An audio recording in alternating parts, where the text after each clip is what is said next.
My nightmare stepmother burned all of my late mother's belongings, and by doing so, put my dad in the hospital. I went nuclear on her. My stepmother and I have never got along, and I'll never forget the night she drunkenly called me, bragging about the fact she just burned all of my late mother's belongings. I burned them.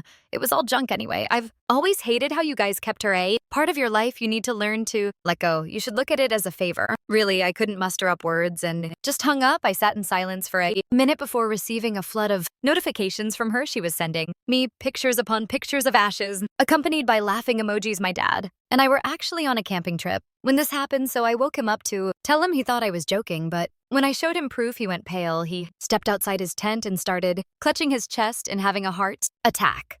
I called an airlift. It took 15 minutes for the helicopter to arrive, and we immediately got in. The doctors told me not to get my hopes up, and all this was happening while my stepmother was blowing up my phone demanding I answer her calls. I ignored them, however, and held my father's hand the entire time he made it to the hospital, and they admitted him to the ICU where he was hooked up to all these machines. I sat by his bedside, holding his hand, watching his chest rise and fall.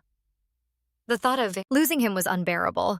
I tried to be strong, but the guilt was overwhelming. I thought if I hadn't told him he would have been okay, but deep down I knew that wasn't true after what felt like an eternity. The doctors managed to stabilize him. They said he was lucky, that he'd pulled through, but he was still in a fragile state. Any more stress could be dangerous, even fatal. For the next few days, I barely left my dad's side. Every time I stepped out of the room, I felt anxious. I was terrified that something would happen while I was gone. The doctors kept saying he needed rest, and that stress was the worst thing for him right now, but it was hard. Considering my stepmom had burned all of my mom's possessions, my stepmom was always bitter about my mom and the sweet things that our family said about my mom. Last Thanksgiving, we were all gathered around the dining table. It was the first time my dad had brought his new girlfriend, my soon-to-be stepmom, to a family holiday. Everyone was curious about her. They were eager to meet the woman who had finally brought a smile back to my dad's face after years of grief. I remember sitting next to my dad, my stepmom on his other side, her hand resting in his. She seemed a little nervous, but who wouldn't be meeting the whole family for the first time. My dad kept reassuring her as we were making plates for the table. The conversation naturally drifted to memories of my mom. It was like that every year. No matter how much time had passed, she was always present in the room with us. Aunt Linda told my stepmom that she was just as beautiful as Mary was. Mary was my mother. My brother sure knows how to pick them, she said with a smile. There was a murmur of agreement around the table, and I saw my stepmom's smile fade for a moment, but she quickly bounced back and nodded politely as the dinner went on. The stories about my mom started flowing, how she used to make the best pecan pie, how she would always sneak an extra slice to my cousin Jake, and how she had this way of making everyone feel special. My stepmom sat there smiling and nodding, but I could feel the tension building in her. It was when Uncle Joe started the prayer that the energy in the room really shifted.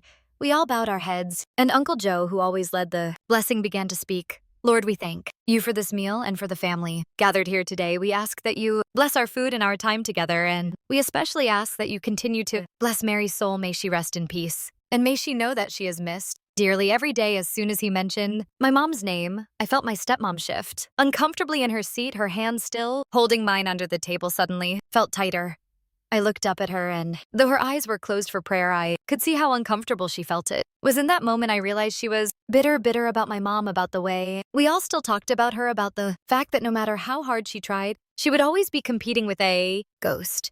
When the prayer ended, she let go of my hand and reached for her wine glass, taking a long sip as the rest of the family echoed, "Amen." My dad, oblivious, just smiled at her and gave her hand another reassuring squeeze. But I saw it one day at the hospital. My dad woke up, and he was more alert than he had been in days. He looked at me with those tired eyes and said he needed to talk to Stephanie. I was scared for him and of what could happen if we pushed her too far, but my dad was insistent. He wasn't the type to let things slide, and I knew that holding on to this, letting it fester, would only make things worse for him, so I agreed we would confront her, but we'd do it together.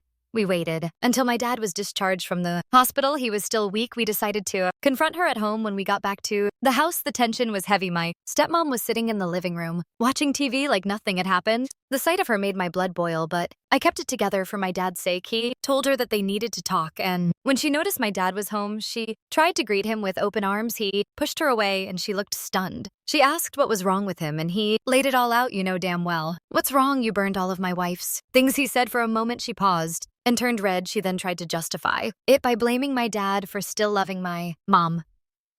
He told her that he didn't still love her, but she was in no position to burn all of her belongings, Stephanie. Said if he didn't still love her, then why should it matter? They were just things cluttering up the house, she screamed at him. I could see my father was piping hot, and I motioned for him to sit down. I didn't want to have to take another trip to the hospital, and even though he was still weak, he snatched his arm out of my hand. This was all she had of her mom. And you threw it all away because you wanted to free up space, he screamed. She rolled her eyes and said he was being too dramatic. She said he couldn't live in the past forever and that it was time to move on. My dad told her that this wasn't about moving on, it was about respect, and that was when I chimed in. The fact that she didn't seem to be remorseful at all infuriated me. She told both of us that it was her house as well and that she was the wife now, and if we had a problem with that, then we both could leave. She even said that we should be thanking her for removing all of my mom's belongings from the house. She told me that with that stuff gone, we could both heal faster and not have a constant reminder that she was dead. My dad said he paid the mortgage and that his name was on the documents. He told her she needed to leave immediately. This seemed like the final straw for him, not including the fact that she did not visit him while he was in the hospital. She refused to leave, and the argument got heated. My dad looked pale again, and I forced him to the couch. I told her to leave him alone. She didn't care that she was causing him so much pain. After my dad's color returned and his breathing was stable, helped him to the bed the morning after. The confrontation was eerily quiet, though tension from the night before hung in the air. It was impossible to ignore. My dad was still in bed, exhausted and emotionally drained from everything that had happened. I could hear his slow breathing through the thin walls. I made my way downstairs, half expecting to find her gone, but no. She was there, sitting at the kitchen table with a cup of coffee in hand, as if nothing had happened. She didn't even look up when I walked in. Her focus was entirely on her phone. Her fingers moved rapidly across the screen. As I poured myself a cup of coffee, the phone call started first. It was my aunt. She asked me what was going on and why. My stepmother had called her in the middle of the night, crying about how my dad and I were ganging up on her and treating her like an outsider in her own home. I tried to explain what really happened, but the more I talked, the more I realized that my stepmother had already convinced her otherwise. Then it was my dad's best friend who called to say he was worried. Stepmom had told him that my dad was losing it and that he wasn't handling his grief well and was starting to lash out at her for no reason. She made it sound like we were the ones who had crossed a line and the ones who needed help. It became clear that she was going to fight, and she was going to make sure everyone believed her side of the story. I could see her out of the corner of my eye, still sitting at the kitchen table, smear as she continued to type away on her phone. I couldn't stand it anymore. I slammed my mug down on the counter. The sound echoed through the kitchen like a gunshot. What the hell are you doing? I yelled at her. She finally looked up and said she was making sure people knew the truth. She said me and my dad were clearly not in the right state of mind to handle this, so she's taking care of it. I laughed. She was serious. I told her that she was lying to everyone, and I knew about it. She was the one painting us as bad guys. She claimed she was just protecting herself and said that people deserved to know what was really going on in our house. She went on this whole rant about how she had never been welcomed in our home and that she was treated as a placeholder by my dad and I ever since my mom died. I told her that this was my dad's home and said she was bitter since she wasn't half as good a woman as my mom was. I said she needed to get out or I would call the police.